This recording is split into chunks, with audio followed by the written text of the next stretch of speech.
është një nga krye banditët e narkoshtetit që quhet Ilir Proda. Ndaj dhe shkon revolta, kryengritja shkon drejt për t'i thënë që ti, aq sa ka të ardhur me Edi Rama, ke dhe ti, që je një shërptor, një mercenar i ti. Aty është natyrisht në zyrën e ti, është dhe Ergyll Agasi. Janë bashkë ata. Ndaj dhe shkojmë aty për t'i shejuar. Kjo nuk është ndaj policëve të thjesht, ju e keni pa qëndrimin tonë ndaj tyre, por ndaj këtij banditi që përbën dhe një nga njerëzit më të rrezikshëm të narkoshtetit, ne shkojmë gjeratje. Vazhdoj.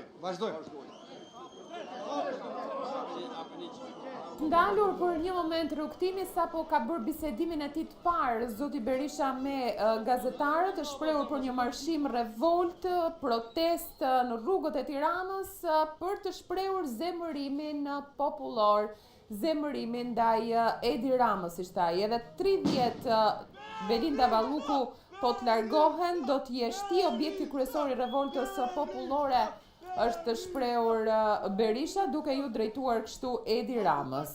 Deri në largimin e tij do të jenë protestat me këtë kaos, sipas Berishës. Asgjë nuk e mbron nga revolta popullore dhe përpara policisë të shtetit do të jenë, sepse aty është zyra e Ilir Prodës, ku bashkë në zyrë, siç tha ai, është edhe Ergyll Agasi dhe që janë mercenar të Edi Ramës. Ndërkohë, do doja një lidhje drejt për drejt me Gjensila Kodrën tani. Nuk e di nëse është e mundur. Gjeni, më dëgjon? Edhe njërë tentoj për Gjensilën në këto momente. Gjensila, të lutem përqendrojmë pak tek pjesa e policisë. Tani që ka një marshim, një rrugtim ndoshta në segmentet ndryshme, sepse fillimisht do të shkohet tani tek policia e shtetit. Është e përgatitur policia nga sa sheh apo nga informacionet që ke për këtë, teksa hidhet Molotov, ndërkohë që flasim? Në fakt Nisida, duke ju referuar edhe të dhënave që kishim mund të siguronim me burime nga policia, pjesa më e madhe uniformave blu, forcave të rendit të Shqiponja, por edhe ato të FNSH-s, duke se e kishin të pozicionuar planin e masave më së shumti për sa i përket institucioneve të rëndësishme të veçantë, kryesisht tek kryeministria, parlamenti, po ashtu partia Selia e Partisë Socialiste, por edhe nëpër ministri kryesisht tek infrastruktura, duke qenë se një nga kauzat e protestuesve është ajo e heqjes së imunitetit për Belinda Ballukun. Por përsa i përket planit masave të policisë, kishte të bënte po ashtu vetëm me bllokimin e disa prej rrugëve kryesore, por duket se godinat e policisë, ajo e policisë shtetit ku në fakt në krye të së cilës qëndron Ilir Proda, por edhe policisë së Tiranës, kishin një numër më të minimizuar, mund të themi, të forcave të rendit.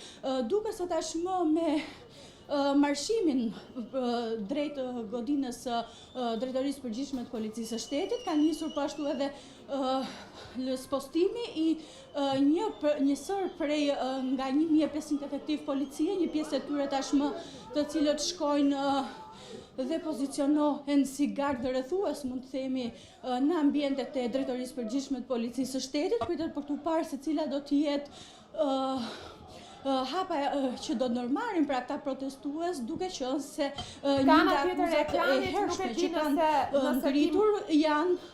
Nuk e di nëse e ke pamje, ndoshta ndodhesh larg, po ne shohim një vendosje të një kordoni të policisë pikërisht pranë policisë së shtetit, është në mes të rrugës e dal policia në kordona që janë njëri pas tjetrit, siç e shikoni, ku është ndalur plotësisht qarkullimi dhe me sa duket është në pritje të protestuesve. Nuk e di sa e sheh me sy të lirë.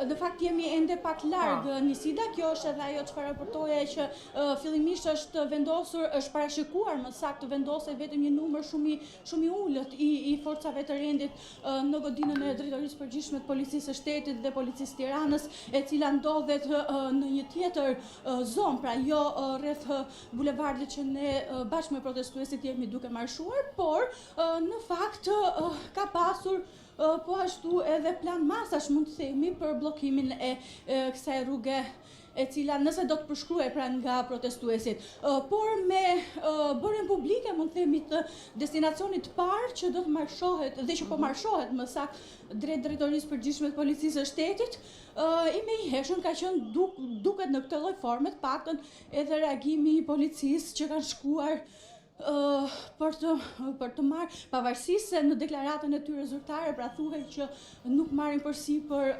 protestën, por njëkohësisht kanë shkuar për të ruajtur godinën e tyre, mund të themi, duke qenë se janë pjesë e strukturës policisë së shtetit. Po, Gjensila, faleminderit për momentin.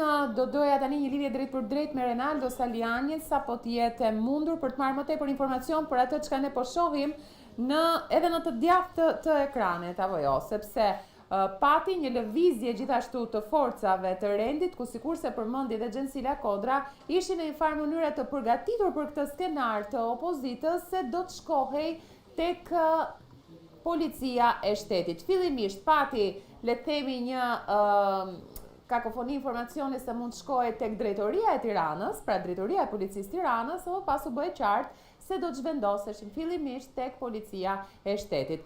Do të qetë momentin kur afrohen protestuesit me kordonin e policisë, pra për të parë nëse mund të ketë apo jo një përplasje mes protestuesve dhe policisë.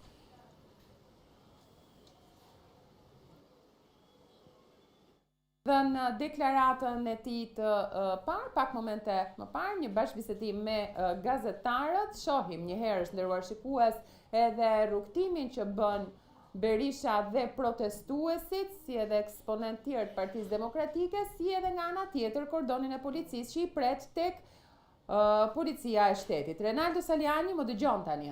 Po, përshëndetje përsëri Renaldo, linja për ty, çfarë është kordoni i policisë dhe çfarë mobilizimi ka? Sa në distancë janë protestuesit?